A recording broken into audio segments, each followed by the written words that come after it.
Well, that was a pretty nice mech, but it's no Death Egg robot. Just saying. Okay, so this is Return to the Buddy Buddy Temple.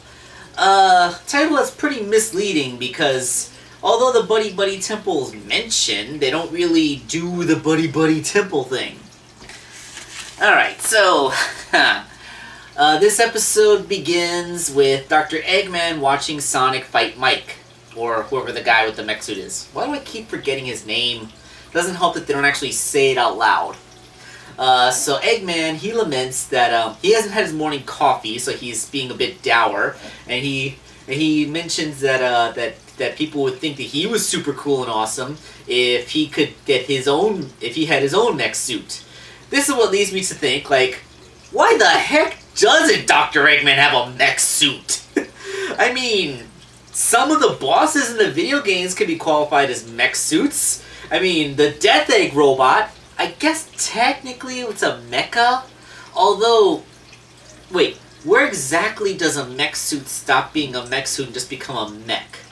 Because, like functionally, what's the difference between the mech suit that Mike is in, Gundam, and one of the Pacific Rim Jaegers, aside from scale? I mean, it's a big robot thing that augments your physical abilities, and you're inside of it. At what point do you stop wearing the suit and become the suit's pilot? I mean, technically speaking, a Gundam is called a mobile suit, which is still a suit. Ooh, poll, in the comments below, where do you think the cutoff is between a mech suit and just a giant robot you're piloting? Alright, so, Eggman spends his time building a really cool looking mech suit.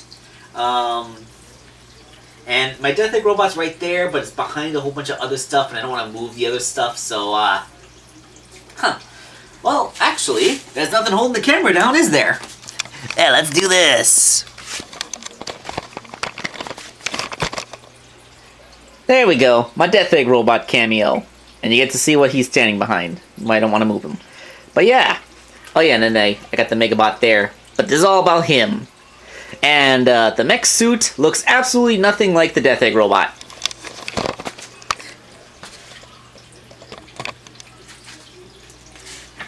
But that's okay, because it's still a really cool looking design that he comes up with. It has the iconic mustache, and you know, this version of Dr. Eggman isn't shaped like a giant ball. He's shaped like an upside down egg. So the suit's physique is actually, it looks like him. And it's really cool. And he gave it all kinds of cool accessories. It has all sorts of weapon systems, power windows, but it doesn't work. He puts so much stuff in it that that they drain all the power from his power cell, so he can't make it work. So Cubot and Orbot suggest removing some of the features so that he'll still be able to run. After all, he's made robots this big before, and they can work just fine. But he says, we're gonna just remove some features from your head. Like, no, he wants all these features. He just needs to find a better power source. So he's moping in Mayberg or wherever, and Amy notices that Dr. Eggman feels rather despondent, and maybe she should go talk to him to see if she can make him feel better. And this is where they bring up that their dynamic with Dr. Eggman is kind of weird. like, okay, he's trying to kill us, but also if we find him depressed, we'll go help him out. Like, remember the time when Tails was having girl troubles, and Dr. Eggman told him how he should be confident in himself? Yeah, like, they have a weird dynamic. And Sonic said, well, maybe I always figured that this is just how grown men interact with tween-age animal people. Tween-age animal people. Assuming the Sonic Boom cast is the same age as the proper universe cast, then Tails should be about 8 years old, Amy should be 12, Sonic and Knuckles should be 15 or 16, and I don't think they've ever actually brought up how old Styx is, but I would imagine that Styx is about the same age as Knuckles and Sonic, if anything. So, there's literally one tween on the team, is what I'm trying to get at. Amy is 12, so she is a tween. Tails is 8. That is not a tween age. Like, tweens are the double digits. That before you get to 13, the first teen number, that the tweens are all the double digits before 13, you know? And I know exactly how many of you care about that point. So let's move on. Okay, so Amy, finding out that Dr. Eggman is depressed because he made the best mech suit ever but can't get a power supply for it, decides that she probably shouldn't help him because, you know, he'll just use the mech suit to destroy them.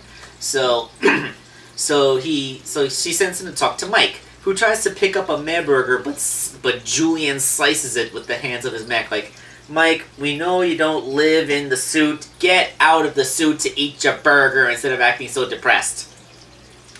So they talk, and Mike says that that it sucks that they have to lose all the time, and they break the fourth wall a little bit with the whole it's like we're being written in a certain way, blah blah blah.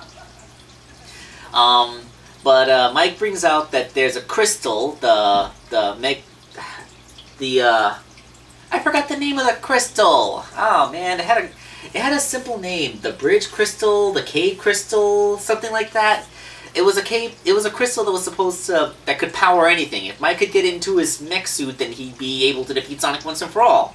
So everyone's like, oh hey, this crystal will be the greatest thing to save, to power my mech suit. I'm gonna go now and do not get that thing. See ya. And the thing is, Mike mentions that it's in the Buddy Buddy Temple. I thought this meant that Mike and Eggman were going to go into the Buddy Buddy Temple and do the Buddy Buddy challenges and become friends, but nope. That's what I was expecting from the title, but nope, that's not what happens. Instead, Dr. Eggman goes into the tunnels beneath the Buddy Buddy Temple, and he finds, he's digging there with the robots when Drillbot says approaching electromagnetic pulse. Will I dream, Dr. Eggman? Because they say that AI disruption will be inevitable. Will I dream, Eggman? Ah. No.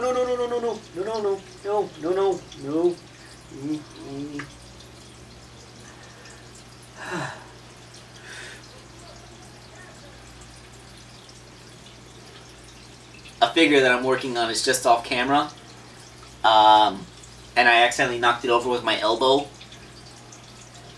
and the epoxy hadn't hardened on it, but it's okay. So, yeah, that's very do androids dream of electric sheep of them. Yeah, like a very brief existential moment from the robot. That came out of freaking nowhere. So with the robot's disabled, a whole bunch of Froglodites come up, and they see Dr. Eggman in his egg pod, his Eggmobile, and they believe that he's some kind of flying robot centaur man. So they worship him, and so having someone to worship, he says that he wants them to dig up the cave crystal and give him a really nice cape. And the Froglodites are, well, that's kind of hard. And like, yeah, well, that's what I want done. So we cut back to Sonic and friends, and they're wandering around, and okay, I'm gonna bring this up right now. The rest of this episode, Tails is wearing a hat. It's a white hat, has a thing on the front, never mentioned. Nobody brings up the fact that Tails is wearing this hat. Like, why is he wearing the hat? Is it representative of a sports team he likes? Is it his casual wear? Nobody mentions the hat. Like, I'm expecting someone to address the hat, and they never do. So, there goes the hat. Alright, so they're following Sonic, and they ask if he's lost. He says he's not, but they're approaching Golgaba Village, and he's like, damn, and he's like, alright, I admit it, I'm lost. Let's get out of here before we get Golgaba'd into something. And it turns out that the Golgaba, all the Golgabas are gone, except for the single Golgaba Elder, who says that all the Golgabas got kidnapped, except him, and you know, he uses his guilt-tripping shtick to get him to go rescue him, and Sonic's like, damn it. So So they go to the cave where the Golgobas were taken, and still got some battery left. They go to the cave where the Golgobas were being held, and that's when they, and at first Sonic sees the cave and like, oh, well, they're not here. We tried, let's go. And so they drag Sonic into the cave, like, really? I'm super tempted to just ignore the stupid Golgobas myself, but what the fuck ever. Alright, so Golgobas. Turns out that the Golgobas are being used by the Froglodites as slave labor to release stock to dig up the crystal. And they are terrible slaves. Like they complain, they don't know what to do. Like I brought up how the Golgobas are too stupid to live before. But yeah, the Golgobas are too stupid to enslave. So like the Froglodite, who's the Whipmaster, is so irritating. He tries to have them taken away, but said they're terrible at this. Like they may be terrible, but can you get anyone else to do it besides yourself? Like, fine, get back to work. Like okay, so getting the Froglodites and the Golgobas in the same episode. It's a surprisingly funny dynamic that the two groups have. Okay, fine. You made me laugh at the Golgobas. Congratulations, return to the Buddy Buddy Temple. I hope you're proud of yourself. Alright, so... Sonic and everybody, they see the Golgobas being enslaved. They make a move to go rescue them, but they get caught in a net. And then they're on the chain gang also trying to dig up the crystal. One of the Golgobas has been given Amy's hammer and is using it to break open the rock, and one of them breaks open the rock, and they get the crystal out, and it looks like a nondescript piece of smoky quartz. I mean, a rather large smoky quartz crystal, but it's not in a pedestal or in a temple or anything. It's just a crystal that they got out of the side of the cave wall. It's like not special at all. That's stupid. Okay, so now that we've talked about how anticlimactic this crystal is, when they see that they get the crystal out, they make a break to escape. Amy walks up to she says she can use reverse psychology to get her hammer back. Sonic says that he's always compelled to not do what she says, but that's probably more her problem. And so she says, hey, you got, you're really good swinging that hammer. I bet I wouldn't even be strong enough to lift it. Oh no, nonsense. With women's equality and all, go ahead. So he gives her back her hammer. She uses it to break the chains. They go. Eggman, he sees him approaching. He takes the crystal, throws it into his mech, pilots it, and he's flying. And he gets up, and that's when Sonic hits a button on his communicator and brings back his mech suit. Like, why does he still have that mech suit? I thought they got rid of that mech suit because being in it kind of made him go insane. You know, like it's Venom. It's the Venom mech suit. You know, it's this. But you know what? I don't care because what follows is a freaking awesome fight. The two mechs fight each other. It's a glorious action sequence. It looks great. I love the animation. I love the struggle. It's awesome. There's weapons fire going everywhere. There's strategy. There's a little bit of banter. It is so cool. Eventually, Sonic manages to get the upper hand, and he has Eggman pinned and disables the suit. And Eggman, he tries to self-destruct, but instead the cockpit window opens. Like, ah, yes, the power windows were my undoing. So Sonic, he takes the power crystal out. I'm wondering, did the power windows actually drain so much energy that even the crystal couldn't power it, or was like, did he accidentally push the power window button instead of the self-destruct? I guess he didn't have his morning coffee this time either, because holy crap, Eggman, you were gonna kill yourself? I mean, self-destructs in giant robot suits are pretty final.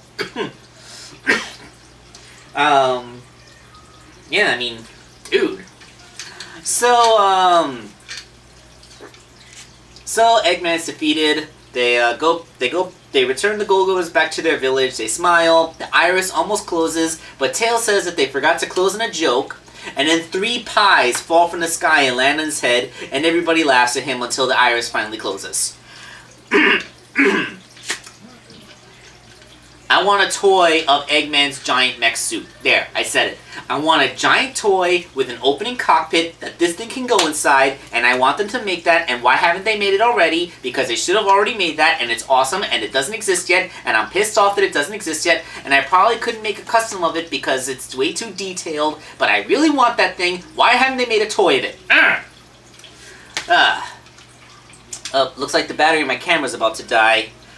I don't really have anything else to say. I mean, this was a really funny episode. I mean, we got to see the Froglodites. I wish we had done more with the Buddy Buddy Temple, but, you know, seeing the Froglodite and Goldboy dynamic, that was okay enough. And the giant mech fight was awesome. So, you know, I forgive you for not really having the Buddy Buddy Temple in there that much. Okay, so this is Wake Angel 2001, and we'll see you next week.